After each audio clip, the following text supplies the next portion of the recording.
যদি এই দেশ এবং মাটির প্রতি ভালোবাসা থাকে, যদি সত্যি এই দেশের মানুষকে ভালোবেসে থাকেন, তাহলে একা একা থাকেন না। একা থাকার দুঃখ বড় মোটা। চলে আসেন, আমাদের কাছে আসেন, আমরা কাশেমপুরে আপনাদেরকে ভালো জায়গা করে দেব।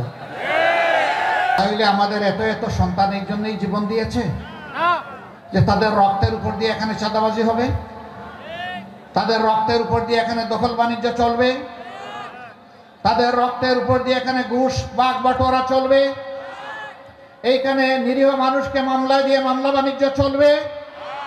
এই জন্য কি আমাদের সন্তানেরা জীবন দিয়েছে? নো। তাদের একটাই স্লোগান ছিল, উই ওয়ান্ট জাস্টিস। আমরা ন্যায় বিচার চাই, আমরা দুর্নীতি চাই না, আমরা বৈষম্যহীন বাংলাদেশ চাই। সেই বাংলাদেশ এখনো কায়েম হয় না বলেই আমাদের সেই বুকের সন্তান বীর যোদ্ধারা আবার স্লোগান তুলেছে, আবু সাইদ মুক্ত, শেষ হয়নি যুদ্ধ। আমরা তাদের কণ্ঠে কণ্ঠ মিলিয়ে বলবো, ঠিকই তোমরা বলেছো, আবু সাইদ মুক্ত, শেষ হয়নি যুদ্ধ।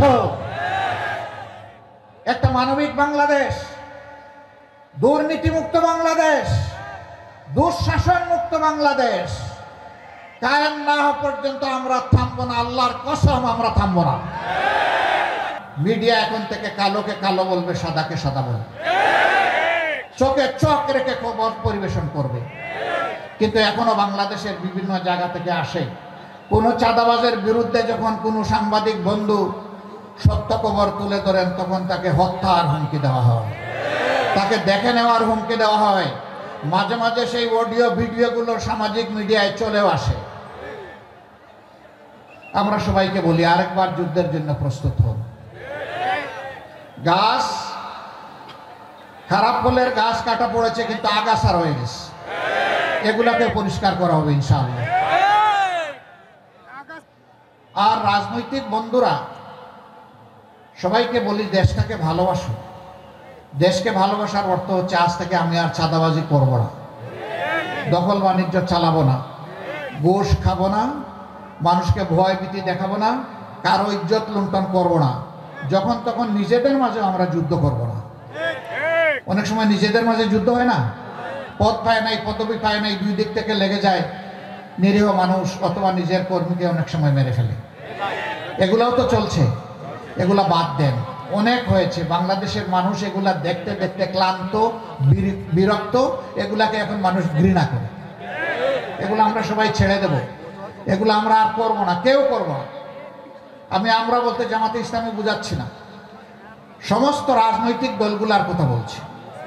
যদি আমরা ছেড়ে দেই, সত্যিই যদি দেশকে ভালোবাসি, তাহলে বিবেকবান জনগণ যাকে পছন্দ তারা তাদের ভোট দিয়ে তাকে ক্ষমতায় পাঠাবে, এবং তখন দেশে একটা সুশাসন আশা করা যায়।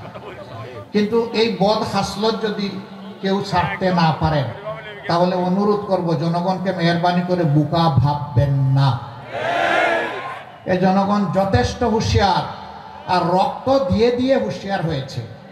অতএব জনগণকে বোকাও ভাববেন না, দুর্বল মনে করবেন না।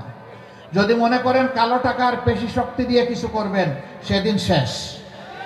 ওই দুশ্চিন্তা আর করার কোনো দরকার নাই। জনগণ এই সুযোগ কাউকে দিবে না ইনশাআল্লাহ। অতএব সমাজে শান্তি যখন আসবে, নিরাপত্তা যখন কায়েম হবে, যখন সমাজের হাতগুলা উন্নয়নের হাতে পরিণত হবে, তখন এখানে আর কোনো ধর্ম এবং দলের বিবেচনা থাকবে না। যোগ্য মানুষ যোগ্য জায়গায় চলে যাবে ইনশাআল্লাহ। সেই বাংলাদেশ গড়তে আমরা বদ্ধপরিকর, আমরা অঙ্গীকারবদ্ধ, আল্লাহর কাছে, জনগণের কাছে।